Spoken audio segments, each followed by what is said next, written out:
அமெரிக்காவில் நீங்க பாருங்க, ஜெஃப்ரி எப்ஸ்டீன் அப்படிங்கிறவரு என்ன பண்ணினாருங்கிறது நம்ம பார்த்துருக்கோம். அதுக்கு டிரான்ஸ்பரன்சி ஆக்ட் போன வருஷம் நவம்பர்ல போட்டாரு யாரு, ட்ரம்ப். அவர் படமும் அதுல இருக்கு.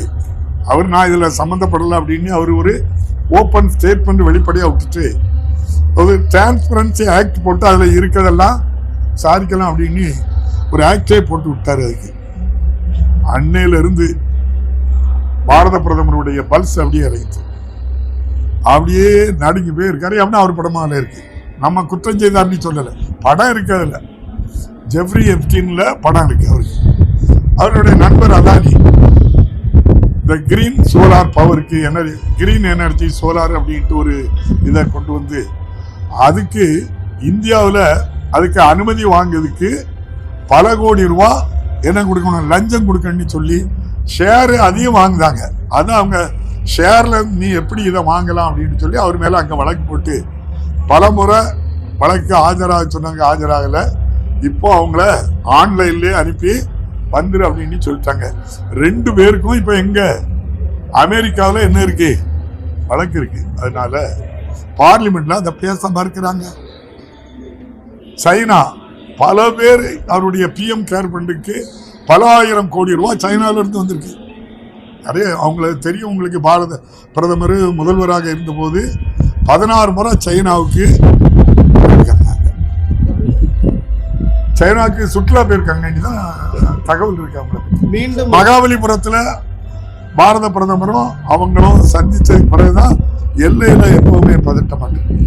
அப்ப இப்படிப்பட்ட சூழல்ல பாரத பிரதமர் இன்னைக்கு இந்தியாவினுடைய வெளியுறவு கொள்கையை ட்ரம்ப் சொல்றாரு, அல்லது ரஷ்யாவின் வெளியுறவுத்துறை சொல்றது, வெளிநாடுகள் தான் சொல்றதே தவிர இல்லை. எனக்கு இப்போ எப்படி நம்முடைய அரசியல் போக்கு, நம்முடைய நிர்வாகம், நம்முடைய ஜனநாயகம்லாம் நம்முடைய ஆங்கிலேயருடைய ஆட்சி காலத்துல இங்க கவர்னர் ஜெனரலா இருப்பாங்க இந்தியாவில். அதே போல இது காலனி ஆதிக்கம். இப்ப அமெரிக்கா காலனி ஆதிக்க மாட்டி இந்தியாவை நம்முடைய மாண்புமிகு பாரத பிரதமர் மாற்றி விட்டாங்களோ, அவங்களுடைய ஒரு கவர்னர் ஜெனரலா இருக்காங்களோ. ஏன்னா எந்த விஷயத்தையும் இவங்க சொல்லல, அவர் சொல்லிதான், அவங்க ட்ரம்ப் சொல்லிதான் தெரியுதுன்னா, அப்போ அவங்ககிட்ட கேட்காம இவரை வாய் திறக்க கூடாது அப்படின்னு சொல்லி எது அவரை தடுத்து நிறுத்தின்னு தெரியல. இந்திய அரசியலமைப்பு சட்டப்படி இங்க ஆட்சி நடைபெற வேண்டும். இந்தியர்கள் இறையாண்மை உள்ள நாடு இது. இந்தியர்கள் ஒவ்வொருவரும் பாதுகாப்பு வேண்டும்.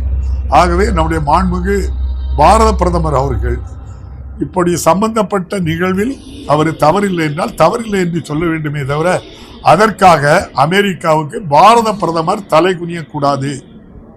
இந்தியா தலை குனிந்தது போன்றுதான். அதனால்தான் அமெரிக்காவில் நம்முடைய விசா போன்ற பாஸ்போர்ட் விசா இல்லாம போன இந்தியர்களை கையும் காலையும் கட்டி எதில் தூக்கி போட்டாங்க. இவங்க பாரத பிரதமர் அமெரிக்காவில் இருக்காங்க, இவங்க அங்க இருக்கும்போது எதுல தூக்கி அனுப்புறாங்க பாத்தீங்களா நீங்க? குட்ஸ் பிளைன்ல ஏற்றி போட்டாங்க.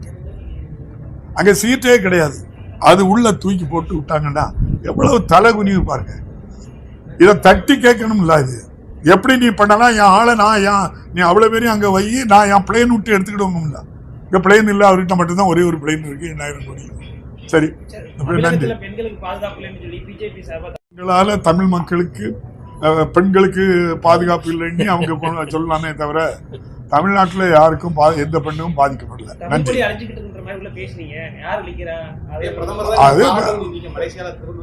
அந்த ஒரு வார்த்தை சொன்னதுக்கு பாராட்டு. இங்க தமிழ் அழிக்காங்களே, தமிழுக்கு நீங்க 2600 கோடி ரூபா சமஸ்கிருதத்துக்கு, தமிழுக்கு 50 ரூபாயா, 50 கோடி ரூபா.